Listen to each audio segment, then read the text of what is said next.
주님께서 사람들과 이야기를 하고 계시는데 명절을 쇠러 온 이방인이 있었습니다.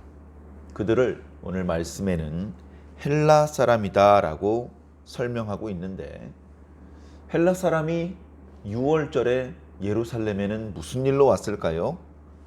첫 구절에 보니 예배하러 왔다라고 말씀하고 있습니다.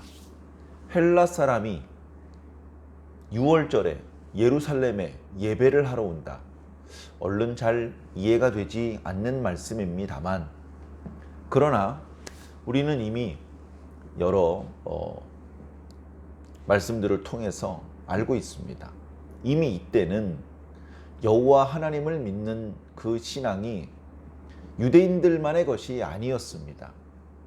이때 당시 이미 많은 유대인들이 유대 땅에만 살지 않고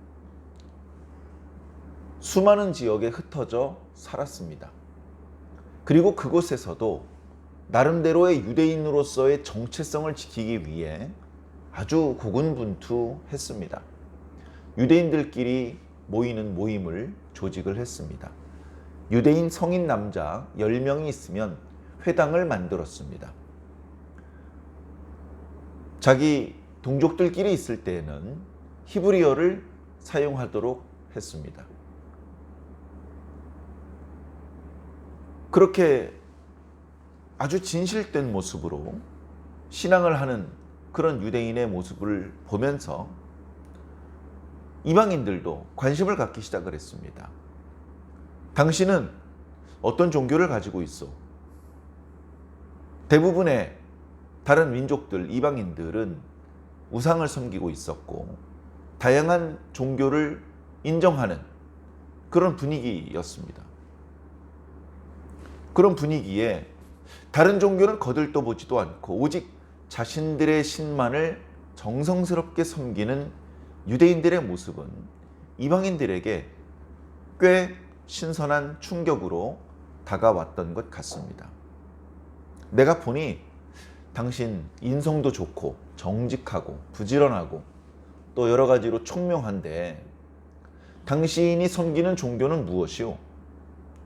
당신은 왜 이 지역의 종교를 받아들이지도 않고 당신의 종교를 우리들에게 전해주려고 하지도 않습니까? 당신의 종교는 무엇입니까? 그래 충분히 가까워졌을 때 유대인들도 이야기를 했겠죠. 저희 종교는 저희 민족들만의 종교입니다. 그래서 선생님도 인격적으로 훌륭하신 분이지만 굳이 저희 종교에 대해서 말씀을 드리지 않았던 것입니다. 저희 종교의 계율의 첫 번째 계율에는 다른 신을 섬기지 말라고 되어 있었습니다. 그래서 저희는 저희 신만을 섬깁니다. 그래 알았으니까 당신의 신이 누구신지, 어떤 분이신지, 그분은 어떻게 섬기는 것인지 한번 설명해 보시오. 저희 민족이 섬기는 하나님은 이름은 여호와신데 그 이름의 뜻은 스스로 있는 자란 뜻이고, 그분은 사실 태초에 천지를 창조하신 신입니다. 우리 주변에 수없이 많은 신들이 있지만 그 신들은 모두 가짜 신들입니다. 그 신들은 스스로 걸어 다닐 수도 없고 말할 수도 없고 우리의 말을 들을 수도 없는 돌멩이, 나무 토막, 쇠조각에 불과합니다. 그러나 천지를 만드신 하나님께서는 때때로 천사들을 보내시고 선지자들을 보내셔서 우리에게 당신의 뜻을 말씀해 주셨습니다. 저희들에게는 그 말씀을 기록한 성경이 있습니다. 하면서 이스라엘의 역사와 역사 속에서 하나님께서 어떻게 일하셨는지, 선지자들을 통해서 무슨 말씀을 주셨는지, 지금 유대인의 상황은 어떠한지 설명을 해 주었습니다. 한 번도 들어본 적이 없는 설명이기 때문에 이방인들이 재미있게 그 설명을 들었고, 그 설명을 들은 이방인들 중에서 그 하나님 나도 섬깁시다, 이렇게 하나님을 섬기는 이방인들이 나타나기 시작했던 것입니다. 그래서 처음엔 유대인들이 무척 당황했겠죠. 이거 우리 민족들만의 종교인데 하나님께서는 아브라함을 선택하셨고 오직 우리 민족만을 당신의 백성으로 인정하셨는데 이방인들이 하나님을 믿겠다고 하는데 이거 어떡하지? 사실 구약 성경에 자주 반복되어서 또 명시적으로 그렇게 기록되지는 않았습니다만 이미 구약 성경에 충분히 이방인들도 하나님께 돌아올 것에 대한 말씀이 나타나고 있습니다. 그러나 답정너라고 여호와 하나님은 유대인들만의 하나님이야 이렇게 답을 정해놓고 성경을 보았기 때문에 그들은 구약 성경에 있는 이방인들을 향한 하나님의 구원의 계획에 대해서 눈을 감고 있었던 것이죠. 그러다 보니 이방인들이 여호와 하나님을 섬기겠다고 할 때에 당황할 수밖에 없었고 이를 어떻게 처리할까 고심을 했습니다. 그 이방인들이 적지 않은 헌금을 하겠다고 하자 그들을 받아들이기로 했습니다. 그래서 사도 바울의 글에도 보면 사도행전이나 이런 초대교회 때의 상황을 이제 살펴보면 회당에 유대인들이 있고 유대인들의 회당이기 때문에 유대인들이 대장이죠. 회당 밖으로 나가면 뭐 점원일 수도 있고 거지일 수도 있지만 회당 안에서는 유대인들이 대장입니다. 유대인들은 앞자리에 앉을 수 있습니다. 그리고 발언할 수도 있습니다. 그런데 거기에 이방인들도 들어오도록 허락을 했습니다. 이방인들 중에서도 둘로 구별이 됩니다. 나는 할례를 받겠소. 내가 전에 섬기던 우상은 앞으로 끊겠소. 난 오직 여호와 하나님만을 섬기겠소. 이렇게 선언한 사람들이 있습니다. 그들을 개종자라고 부릅니다. 혈통은 이방인이지만 종교는 완전히 유대교로 개종을 한 것이죠. 그 사람들은 이제 회당 뒷자리에 앉을 수 있었습니다. 그리고 할례까지는 받지 않았어요.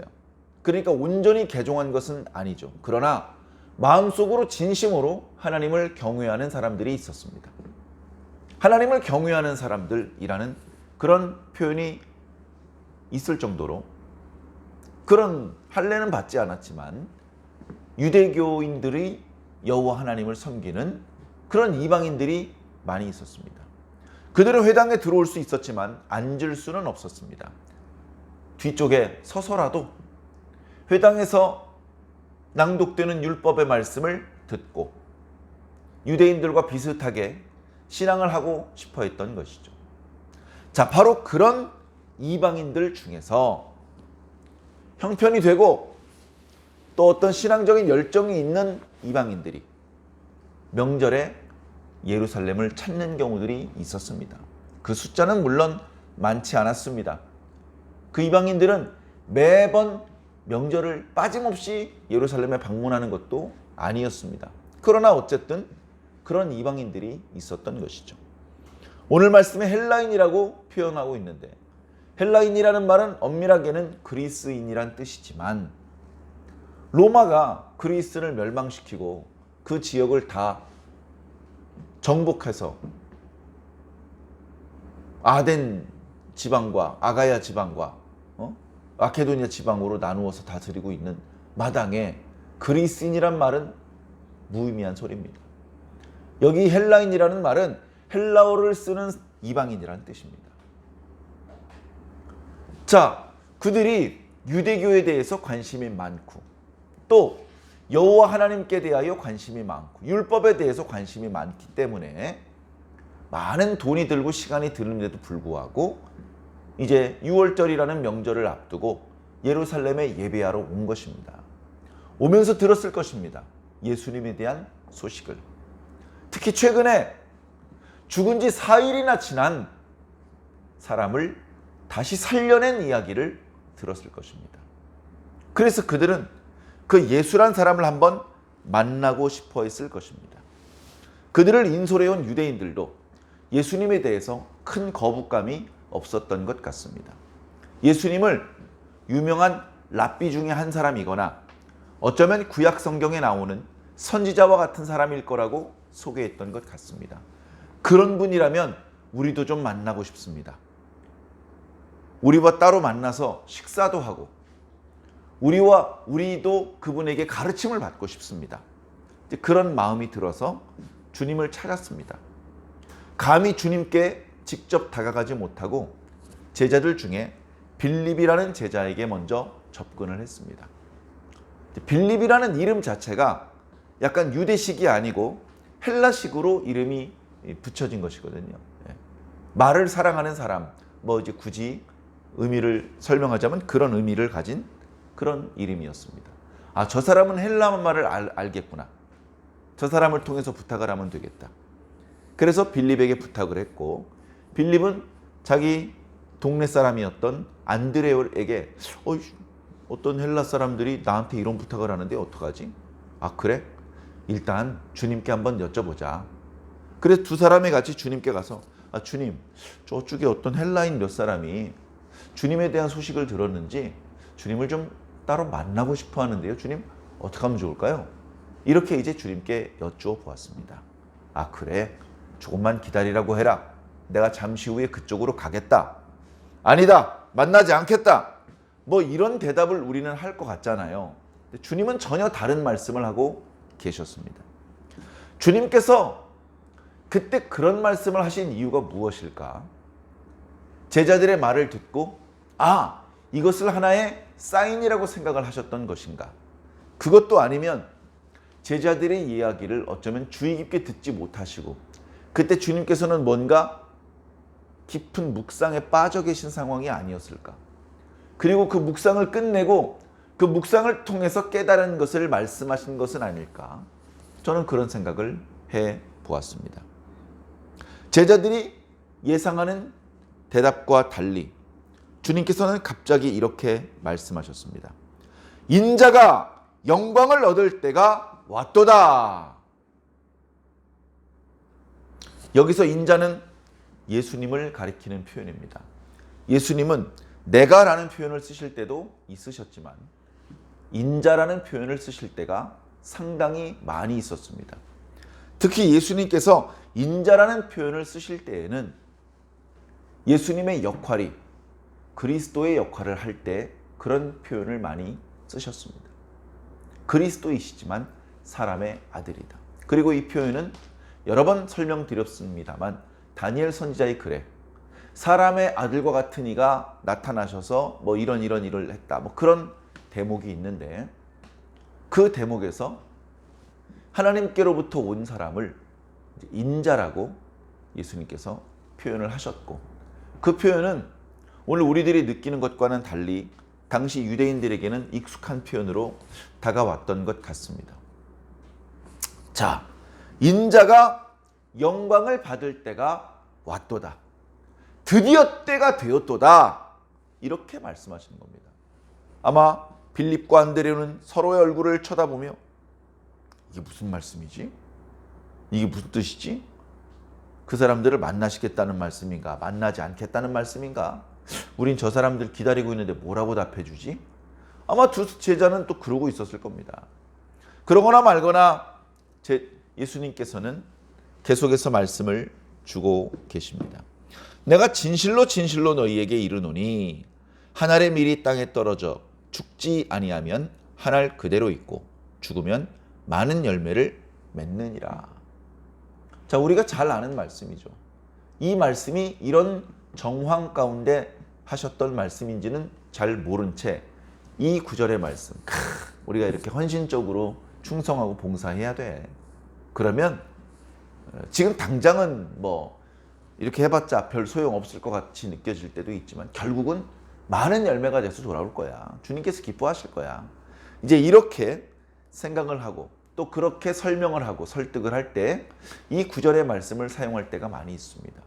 그런데 사실은 이것은 예수님께서 영광을 받으시는 것과 관련해서 주셨던 말씀입니다. 여러 번 말씀드렸지만 예수님께서 영광을 받으시는 것은 많은 군중들의 지지를 받으실 때가 아니었습니다. 구름을 타고 하늘을 올라가실 때도 아니었습니다. 예수님께서 영광을 받으시는 순간은 십자가에 달려서 죽으시는 순간이었습니다. 당신이 죽으셔야 될 때가 가까이 왔도다 라고 말씀하시는 겁니다. 그동안은 때가 되지 않았기 때문에 유대인들이 잡으려고 할 때 피하셨습니다. 예수님의 모친께서 기적을 행하라고 하실 때 거절하려고 하셨고, 예수님의 동생들이 명절에 함께 올라가자고 하셨을 때 사양하셨었습니다. 그런데 이제 때가 되었기 때문에 주님께서는 더 이상 피하지 않으셨고, 당신이 어떤 죽음으로 죽게 되실지를 말씀해 주기 시작하셨습니다. 예수님께서 영광을 받으시는 방법은 죽으시는 방법이고, 죽으면 허망하게 끝나 없어지는 것이 아니라 많은 열매가 될 것이다 라고 말씀하시는 것입니다.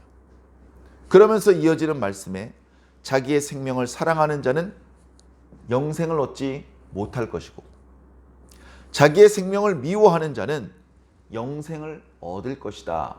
그렇게 이제 말씀을 해주시는 거예요. 참 놀라운 말씀이죠. 죽고자 하는 자는 살고자 하는 자는 죽을 것이다. 우리가 좋아하는 이순신 장군도 그런 말씀을 하셨지만 그것과는 차원이 다른 말씀입니다. 영생과 관련된 말씀이죠. 우리가 이 땅에 있는 동안에 우리 육체에 붙어있는 이 매우 연약한 이 생명, 그 생명하고는 비교도 안 되는 더 본질적인, 더 온전한, 더 강력한, 더 아름다운 생명이 있음을 주님께서 알려주시며, 그 생명을 얻기 위해서 이 땅에 있는 동안에 우리에게 붙어있는 생명을 너무 연연해하지 않을 수 있어야 된다. 예수님의 제자들이 하나같이 순교했습니다. 순교를 당할 때 그들은 주님을 원망하지 않았습니다. 충성을 다했건만 이게 무슨 결말이 뭐 이래, 이런 식으로 자신의 신앙과 또는 충성을 부정하는 그런 말과 생각을 하지 않았습니다. 그들은 이 땅에 살고 있는 동안에 자신에게 붙어있던 그 생명을 그렇게 아깝게 생각하지 않았습니다. 진짜 생명이 따로 있음을 알고 있었습니다. 그것이 믿음입니다. 그것을 믿기 때문에 순교할 수 있는 것입니다. 그것이 믿어지지 않는다면 순교를 할 수가 없죠. 사람이 나를 섬기려면 나를 따르라. 예수님을 따른다는 말은 예수님께서 저만큼 10m 가시면 그 뒤를 졸졸졸졸 10m 따라가라는 뜻이 아닙니다. 예수님께서 걸어가셨던 길을 걸어가라는 것입니다. 예수님께서 가지고 계신 사고방식으로 생각하고, 예수님께서 말씀하셨던 식으로 말하고, 예수님께서 사셨던 방법으로 살라는 뜻입니다.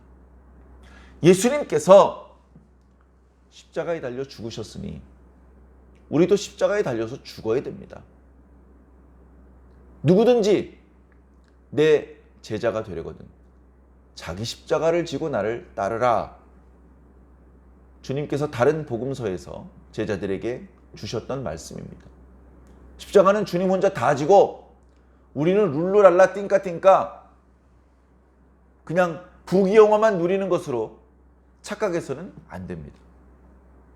그렇게 사는 사람은 주님과 아무 유사성이 없잖아요. 제자는 스승을 닮기 마련인데 전혀 스승을 닮지 않았다면 그는 예수님의 제자가 아니고 예수님의 나라에 들어갈 수 없을 것입니다.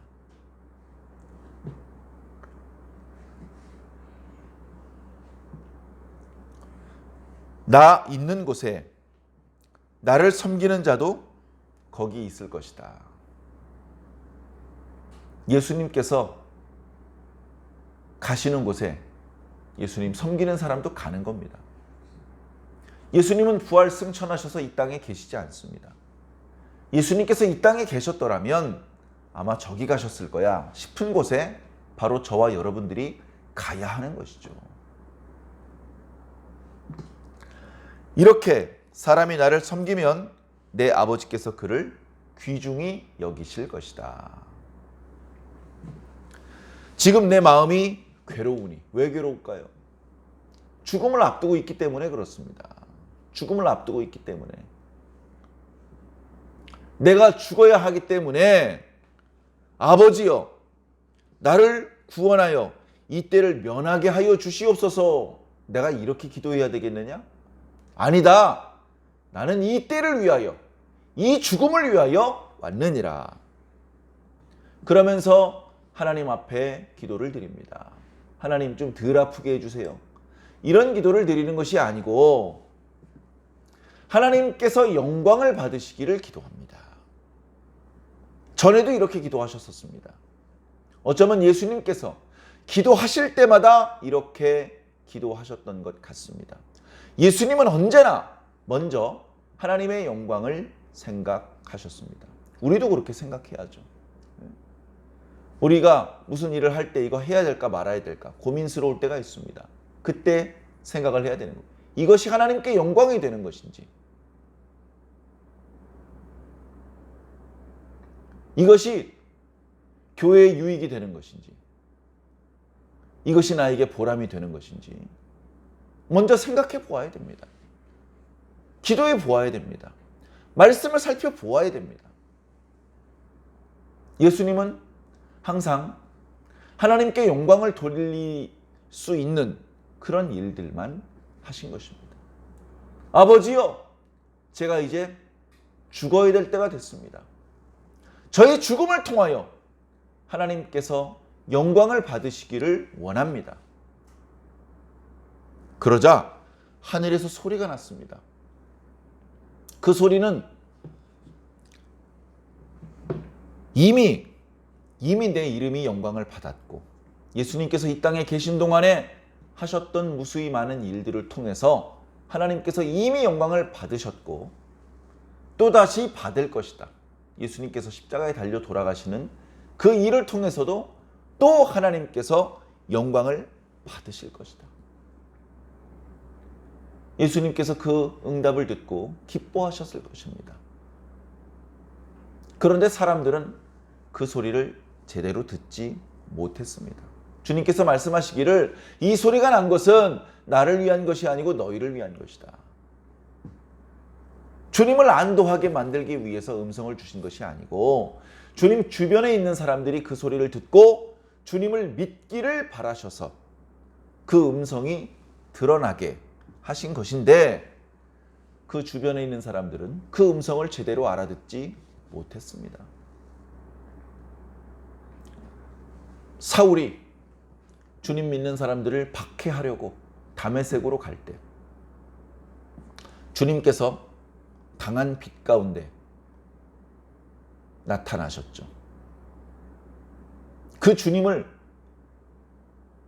사울 옆에서 말을 타고 가던 다른 유대인들은 보지 못했습니다. 그 빛을 보고 말에서 굴러떨어진 사울은 아직 바울이 되기 전이니까 사울아 사울아 어찌하여 네가 나를 핍박하느냐 라는 물음을 듣고 누가 나에게 그렇게 물어보시는지 여쭈어보았습니다. 뉘시옵니까? 나는 네가 핍박하는 나사렛 예수니라. 그 대답에 사울의 모든 것들이 무너졌습니다. 그리고 그는 바울로 다시 태어났죠. 그때 주님과 대화를 나눌 때 그 주변에 있는 사람들은 천둥 소리 같은 소리는 들었지만 그 의미가 무엇인지는 전혀 듣지 못했습니다. 물론 그때는 별 문제 아니었습니다. 왜냐하면 어차피 그 말씀은 그 사울 청년 주변에 있는 사람을 위해서 주신 것이 아니고 사울을 위해서 주신 말씀이기 때문에 그렇습니다. 그러나 지금은 예수님을 위해서 주신 음성이 아니고 그 주변 사람들을 위해서 주신 음성인데 그걸 못 들은 것이죠. 복받을 수 있는, 구원받을 수 있는 주님을 믿을 수 있는 기회를 잃어버린 것입니다. 이제 이 세상에 대한 심판이 이르렀다. 그래서 이 세상의 임금이 쫓겨날 것이다. 이 세상의 임금이 누구죠? 로마 황제인가요? 아닙니다. 로마 황제보다 더 강력한 권세로 세상을 지배하고 있는 사탄 마귀입니다.